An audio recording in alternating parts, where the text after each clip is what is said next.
GCSE question of the week, week 15, foundation first. Mary's doing a fitness test. She starts at A and runs to B. She then returns to A. She goes to C and then returns to A. She runs to D and returns to A. BC equals CD equals 22 metres. So that's another way of saying that BC equals 22 metres and CD is equal to 22 metres. So on our diagram, both of these distances are 22. Then it says in total, Mary runs 318 metres. Find the distance between A and B. So we're looking for this distance here, the AB distance. Right, so we need to think in the run she did, she went from here to here. That's no 22s. She's not covered a BC, she's not covered a CD, but then she runs here to here. And in that journey, she goes 22 plus a 22, there and back. So I think that's 2 times 22. And then in her final journey, she goes here and here. Well, that's covering here and here. That's 4 lots of 22. So we've got another 4 times 22. So in total, she's covered 6 times 22 metres, or 132 metres. I think this might be a calculator question, but we could do column multiplication if you weren't sure. We're going to get 132. Okay, so 132 metres. That's the distance she's covered on the BC, CD parts, the parts where she's running the 22 distances. Okay, we should have done that in red probably. Now we also know she's covered 318 metres in total. So I think what we want to do now is 318 metres take away the 132 metres, because that's going to tell us what distance she ran while covering the AB sections. So we can do 318 subtract 132, and again we could use calculator, we could do some column subtraction. Okay, we're going to get 6, we're going to get an 8, and we're going to get 1. So we get 186 metres. So we've got 186 metres while she's running over the AB bits. So now we need to think about the journey again. What did she do? She went there and back. Well, that's 2 times AB. Then she ran there and back. Well, that covered the AB section another 2 times. And then finally she went there and back. And again, that covered the AB section 2 times. So in total, she's covered that AB section 6 times. There are 6 lots of AB. Okay, and we know that 6 lots of AB took a total of 186 metres. So I think we need to do 186 metres divided by 6. And that'll tell us what 1 lot of AB is worth, if you like. So what's that going to give us? That's going to give us 31 metres.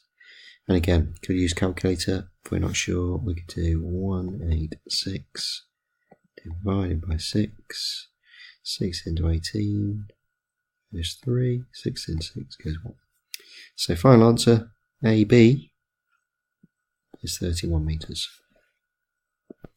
Okay, higher tier next. A square ABCD has sides of x centimetres. BE equals 6 centimetres. So let's label that. We know that BE equals 6. And we know that the side lengths are x. And because it's a square, x.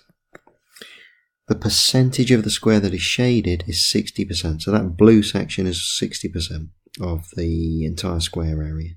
Find the value of x.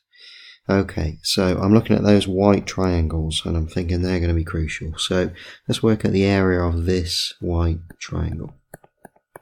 So we could say area, let's call that triangle 1. So area of triangle 1 is half base height. And we've got half times the base, which is x, times the height, which is 6. That's supposed to say half x times 6. So we've got half x times 6, that's a 3x. Now let's have a look at this triangle. Blue wasn't a very good choice, was it? Okay, so we've got area 2. If we call that triangle 2, is half base times height. So this time we'll take the base as x, and if the base is x, that 4 is the vertical height. So we can do half times x times 4, which is going to be 2x. So the total area of the triangles, equals 3x plus 2x, that's 5x. So we know that the triangle areas are 5x in total. Okay, what about the square itself? Let's go green. So area of the square is x squared. And because 5x is 40% of that total, 5x is 40% of x squared, we could write as a fraction 5x out of x squared. So as a fraction, the 5x out of the total x squared has to equal 40%. Well, we can't write 40 for 40% because we've got this fraction on the left, so we need that 40% as a decimal, which is 0.4. Or if you prefer, 5x equals 0.4 x squared. Okay, now I'm going to cancel x's here. Now we shouldn't normally do this if we wanted both solutions, because x as 0 could be a solution here, and it's going to hide that one away. But x can't be a 0 in this solution because clearly that would be no square at all. So it'll be okay to cancel an x, cancel an x. So we get 5 equals 0.4x. 5 equals 0.4x. Alright, if we divide both sides by 0.4, we could use a calculator, we could do some division. If you're not sure, we could make this a bit simpler by multiplying both sides by 10. We'll get 50 equals 4x. Divide both sides by 4. X is, I halve it again, halve the 50, halve it again, 25, halve that, we're going to get 12.5. So x is 12.5 centimetres. Now there are other ways to solve this, including a slightly more formal way without dividing through by x's, and a much more elegant way that one of you discovered. So if that was you, someone in my form, well done. Okay, if you got 12.5 either way, fantastic.